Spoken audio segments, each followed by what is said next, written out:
আমার মতন বিরিয়ানি লাভার কে কে আছো কমেন্টে জলদি হাই লেখো তো। চলো আজকে একটু বিরিয়ানি বানানো যাক।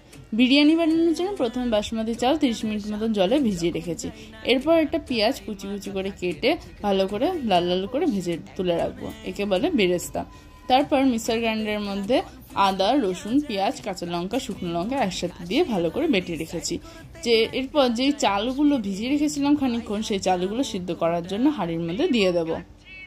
মাংসগুলো ম্যারিনেট করতে হবে, তাই ফার্স্টে দিয়ে দেবো টক দই। তারপরে যে মিশ্রণটি তৈরি করে রেখেছিলাম সেই মিশ্রণটি দিয়ে ভালো করে মাখিয়ে রাখতে হবে। এরপর খুব সামান্য পরিমাণ রিফাইন তেল দিয়ে আবার পুনরায় মাখিয়ে রাখবো। তারপর মাংসগুলো যাতে খুব সফট হয় তার জন্য প্রেসার কুকারে একটা দুটো সিটি দিয়ে নিয়েছি। এর জন্য ইউজ করেছি আমি এভারেস্টের শাহী বিরিয়ানি মশলা, তোমরা চাইলে অন্য কোনো মশলা ইউজ করতে পারো। কড়াইতে ঘি গরম করতে দিয়ে তার মধ্যে ওই জলে গোলা মশলাটা দিয়ে ভালো করে নাড়াচাড়া করে নেব।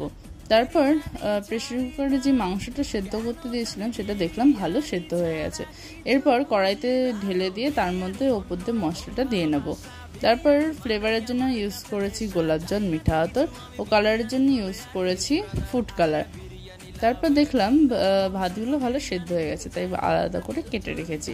এরপর যে গ্রেভিটা ছিল মাংসে, সেই গ্রেভিটা হাঁড়ির নিচে চারিদিকে ভালো করে লাগিয়ে রাখবো যাতে ভাতে খুব সুন্দর করে লেগে যায়। এরপর প্রথমে ভাতগুলো দেব, তারপরে মাংসগুলো দেব এবং তারপরে মাংসের যে গ্রেভিটা ছিল সেই গ্রেভিটা দিয়ে দেবো। পর আলু দিয়ে দিয়েছি। আমরা যেহেতু বাঙালি আলু খেতে একটু বেশি ভালোবাসি, তাই পরিমাণে একটু বেশি দিয়েছি। তারপরে বেরেস্তা ও ফুড কালার দেওয়ার জলটা দিয়ে ভালো করে স্তরে স্তরে একই রকম করে করতে হবে। এরপর লাস্টে ওপর দিয়ে একটু ঘি ছড়িয়ে দেবো যাতে আরও সুন্দর গন্ধ বেরোয়। এরপর একটা গাবলায় জল দিয়ে তার উপরে হাঁড়িটা বসিয়ে 1 ঘন্টা মতন দমে রেখে দেবো। এই তো তৈরি আমাদের মটন বিরিয়ানি। তো এটা অবশ্যই বাড়িতে ট্রাই করে দেখবে এবং কেমন হলো অবশ্যই কমেন্ট সেকশনে কমেন্ট করে জানাবে।